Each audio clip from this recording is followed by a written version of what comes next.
กาศสบายดีและก็สวัสดีพี่น้องปองปายหมดสุคนในบรรยากาศยามเช้ามื้อนี้ก็มาพบกันกับบ่าวคำพงบ้านนาจะพาพี่พาน้องมาเบิ่งมาชมมื้อนี้ก็มีภาพเด็ดๆให้พี่ให้น้องมาเบิ่งมาชมมื้อนี้อยู่บ้านดงเมืองพี่น้องว่าเพิ่นเฮ็ดหยังบ่าวคำพงก็ได้ยินข่าวๆได้มาถามเพิ่นมื้อนี้เพิ่นว่าจะมีงานเกลือลิงทุกคนมื้อนี้มาเบิ่งมาชมในบรรยากาศยามเช้าๆมื้อนี้ก็อยู่บ้านดงเมืองทุกคนอยู่ที่หอดงเมืองมื้อนี้มาเบิ่งมาชมนำกันว่าเพิ่นจัดงานมีหยังแนวทุกคนโอ้สุดยอดเลยทุกคนมาเบิ่งเกียรนี่มองโมเต็มเกียรเลยทุกคนมาเบิ่งมาชมนำกันตอนนี้กำลังเริ่มพิธีการน่าจะประมาณโมงสวยๆประมาณ 8-9 โมงหรือว่า 10 โมงทุกคนก็บ่เกินนั่นเพิ่นจะได้เกลือลิงทุกคนจัดงานแต่ว่าทุกปีบ่าวคำพงก็ยังบ่ฮู้มื้อนี้ก็มาเบิ่งมาชมนำกันว่าเพิ่นเฮ็ดแนวใดทุกคนก็จะมีน้องๆนักเรียนลานน้อยจะมีการฟ้อนบางเทื่อมื้อนี้มาเบิ่งมาชมทำการคันต่อไปทุกคนหากระจัดปีนี้บ่2 ปี 3 ปีนี่โอ้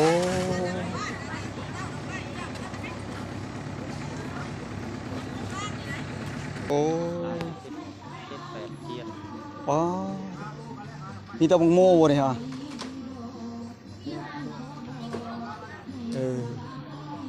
โอ้จัดงานเกลือเลี้ยงเนาะมาแต่ทางใดนี่จัดเต็มในบ้านเฮานี่บ่เป็นงานของเจ้าแขวงโอ้สวยพุ่นแหละนี่เนาะโอ้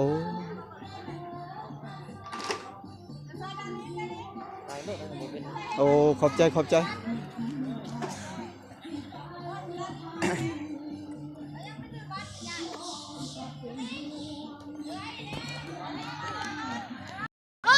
ตอนนี้ก็จะมี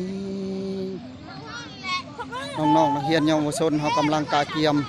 มื้อนี้คือสิแม่นพรทุกคนเพิ่นกำลังกาเกียมงานมาเบิ่งป้ายทุกคนพิธีเปิดงานเทศกาลอาหารลิงทุกคนประจำปี 2025ที่บ้านดงเมืองจำพรแขวงสวรรณเขตทุกคนโอ้ป้ายเพิ่นกะคักทุกคนมาเบิ่งมากันอันนี้ก็จะเป็นหอดงเมืองหอลิงทุกคนลิงหลายมื้อนี้เพิ่นจะมาเกลือลิงทุกคนมาเบิ่งพิธีการเพิ่นได้กะได้เกียมว่ามีหยังแหน่ทุกคนเกวียนแบบบูฮานมีมักโมเต็มทุกคนเกวียนก็ดีโอ้มาเบิ่งก็ดีใส่แบบบูฮานมังโมเต็ม2หลังนี่บ่าวคำพงก็ยังบ่ฮู้มังโมนี่เพิ่นจะมังเกลือลิงบางเทื่อเพิ่นเกลือลิงก็บ่จักทุกคนมีมักกล้วยมักโม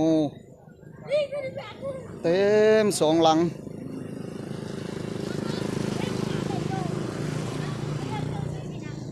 จัดทุกปีบ่นี่ฮะปีโอ้มันเป็นประเพณีเลยปีนาละแข้งบ้านเมืองจัดเลยโอ้แข้งปีนาละคือคืนปีนี้มาที่ใช้ปีนี้ฮะบ้านบ่ปีนี้ฮะโอ้ปีนาละแข้งปีนาโอ้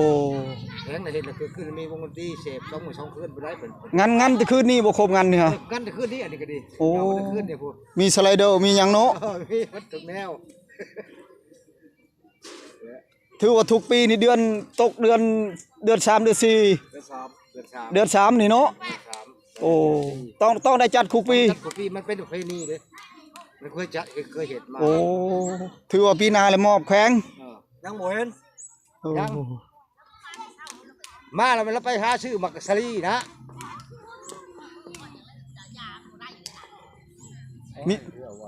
มีทางพรบ่มื้อนี้ฮะมีพรโอ้นักเรียนพรตีมวยพร้อมเอาเลยนี่ต้องหยุดได้นี่โอ้คักเนาะเกลือนี่เข้าไปเกลืออยู่ในบ่หรือเกลืออยู่นอกนี่โอ้ลังแล้วไปทะมวงลังนึงแล้วมาเขานี้ทะมวงก็มีบ่ทะมวงก็มีทางโค้งเอาไปแก่มังไว้ไปซื้อนะฮะ บริจัดเป็นวิธีคือแนวนี้ เออ จัดคนเดียวเดี๋ยวเอาไปเกลืออยู่พุทธ ของชมใหญ่ๆมันมีหลายกลุ่มอยู่ โอ้ ไปเกลืออยู่พุทธเกี้ยนหนึ่งอยู่นี่เกี้ยนหนึ่งเคยเห็นไปสั่นกูปี โอ้แขวงจัดปีนะเก่าเล่มเกียรติ โอ้เก้าได้แขวน เก่าเริ่มเกียนบ่ เก้า โอ้ปีนี้2เนาะปีนี้ฮะ ปีนี้2 บาท ตั้งอยู่วัดแห่มาเป็นขบวน เอออันนี้บ่ได้แห่มาแต่วัดบ่ ไม่ได้แฮะ ได้เลย มีแต่นักก้อนนักคือดอก มังโมนี่สำหรับเกลือลิงบ่มังโมนี่ฮะ เกลือลิงมัด โอ้ยันว่ามีอาหารต่างหากบ่มีบ่ มีแต่นี่ มีแต่มังโมเนาะ มะม่วงมะกล้วยเป็นหมากไม้นะ เออยันว่าแบบอาหารแบบข้าวน้ำมันยังเฮาไปเกลือบ่แม่นเนาะ บ่ไม่แต่ตัวนี้แหละ จะมาไม่ โอ้ ไม้ ถือว่า2หลังในเกลือลิงหมดเนาะ เกลือลิงมัด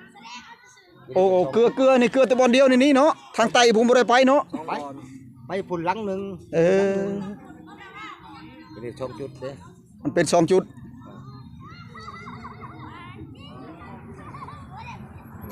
ยังมาบัด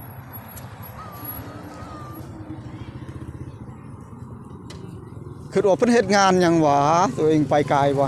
กว่าสิไปเวียกโอ้ต้องทุกๆปีได้จัดมื้อเนาะ เดือนสาม เป็นประเพณี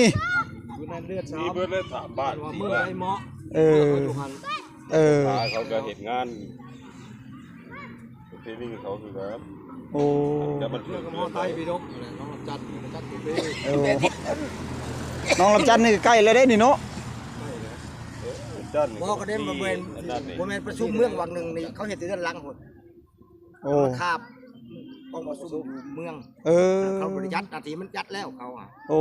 ก่อนตัวนี้ เพราะว่าเขาต้องประชุมเมืองมาให้บุญเฮ็ดบุญได้บ่อยมีผลงานแหละยุทธกร นี่มันเมืองเพ่งเนาะ มือถือเป็นมือเพ่งเดือน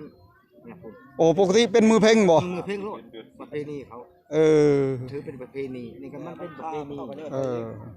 บริจัดบ่ได้บริจัดทุกปี เออ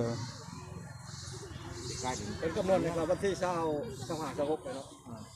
เออ แต่เมื่อมันกับบ่เหมาะเลื่อนไปเรื่อยๆปีกายในวันที่15-16 อืม ปีนี้ที่จะได้ว่าเศร้า เศร้าสีเศร้า ข้าวสารนะคุณผู้ชม 25 26บ่นี่มันฮะ24บ่ ปีนี้ปีนี้ เศร้าเศร้าอิดเศร้าเศร้าสองนะเศร้าสองสหะ 25 25 เศร้าห้า เบิ่งในป้ายแล้วมึงดูป้ายมัน ก็แม่นนั่นเดียวประเทศเป็น 25-26ปีแปลงมาจับ เออ ปีกาย มัน 14 แบบชั้นแหละ โอ้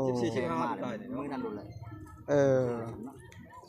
ปีแรกมันยังหามือบ่ได้อะ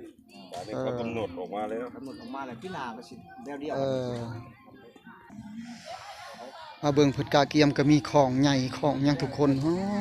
กำลังกะเกียมตอนนี้ฮะสถานที่เพิ่นกะโอ้งามหลายทุกคน สวยงามหลายสวยงามหลายอยู่ติดเห็นหนทางกำลังบอนสถานที่เพิ่นจะเกลือลิงกับทางในทุกคนมาเบิ่งมาชมตอนนี้ลิงกำลังออกมาในบรรยากาศยามเช้าๆมื้อนี้มาเบิ่งทุกคน จะเป็นดงใหญ่เข้าไปเพิ่นก็จะมาเกลือนี่ทุกคนมื้อนี้ก็จะพาทุกคนมาเบิ่งมาชมว่าขั้นตอนว่าเพิ่นเฮ็ดคึกคืนซำใดว่าแบบใดบาวความผมก็ยังบ่เห็นทุกคนมาเบิ่งลิงโอ้หลาย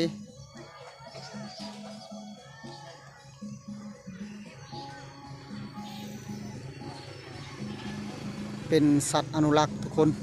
ลิงที่เพิ่นอนุรักษ์เป็นป่าที่ศักดิ์สิทธิ์ส่วนทางนี้ก็จะเป็นวัดทุกคนสไลเดอร์มีสไลเดอร์แต่คืนนี้ทุกคนมาเบิ่งโอ้คึกคืนสมควรป่านนี้ก็มาเบิ่ง อย่ามาว่าวนะ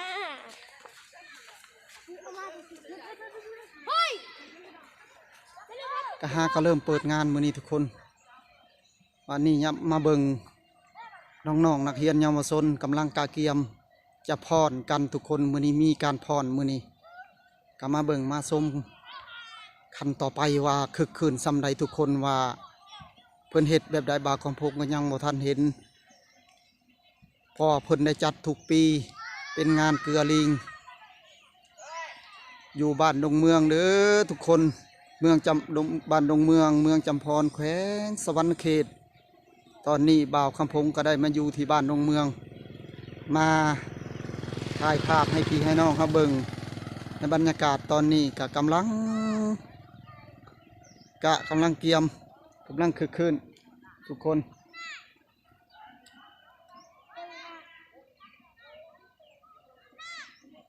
น้องๆนักเรียนกำลังหลั่งไหลอยู่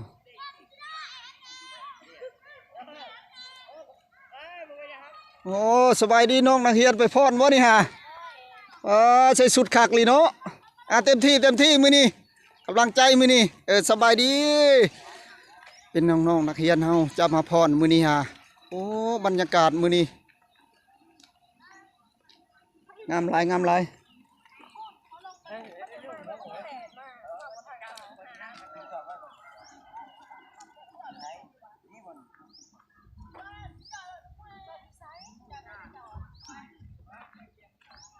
เป็นเทศกาลงานเกลือลิงทุกคน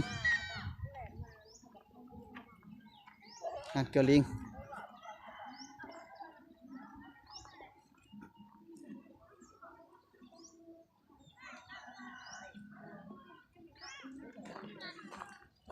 ตอนนี้บ่าวคำพงก็จะมาถ่ายภาพให้พี่ให้น้องมาเบิ่งคันต่อไปว่าเฮ็ดแนวใดทุกคน